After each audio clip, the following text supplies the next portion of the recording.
গৌৰৱৰ কথা তেওঁ যিজন মানুহৰ পৰিয়ালৰ 3জন সদস্যই বিদেশী 3জন সদস্যকে তেওঁ নিজৰ সনাতন সংস্কৃতি আমাৰ হিন্দু ধৰ্মটো প্ৰতি বিতৃষ্ণা দেখুৱাই বেলেগ ধৰ্মলৈ লৈ গ'ল। সেইজন মানুহৰ পৰা আৰু যিজন মানুহৰ পাকিস্তানৰ লিংক আছে বুলি কোৱা হয়, যিজন মানুহৰ ফুৰিবলৈ যায় পৰিবাৰে ক'ত বজাৰ কৰিবলৈ চাবলৈ যায় পাকিস্তানলৈ, যি পাকিস্তানে জিন্তু গগৈৰ পৰা 20কে আদি কৰি 20,000 মানুহক আজি শ্বহীদ কৰিছে, সেই মানুহজনৰ পৰা এইবিলাক আৰু কি কথা শুনিম। তেওঁলোকৰ সেই একেটাই কথা আৰু আলি কাটি জালি দিম, মিয়াক বৰবিৰা পাৰি দিম, উচ্ছেদ হোৱা মাটিবিলাক পুনৰ মিয়াকে ঘূৰাই দিম। তেওঁৰ মূল উপজীব্য মূল গান সেইটোৱে তেওঁলোকৰ।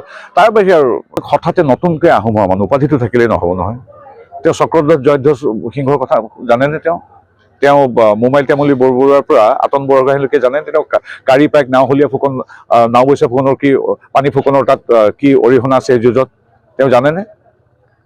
গতিকে কথাবিলাক কোৱাৰ আগতে, লাচিত বৰফুকনৰ কথা কোৱাৰ আগতে মোমাই তামুলী বৰবৰুৱাৰ পৰা আলাবৈ ৰণলৈকে, চক্ৰধ্বজ জয়ধ্বজ উদয়াদিত্য সিংহৰ পৰা আমাৰ আতন বৰগোহাঁই বা কাৰী পাইক নাওবৈচা ফুকনলৈকে গোটেই কথাখিনি জানি লাচিত বৰফুকনৰ তুলনা কৰক। এনেই আৰু নতুনকৈ শিকি তেওঁৰ পেৰেং ওলাই বুলি ক'লে আমি নামানিম নহয়।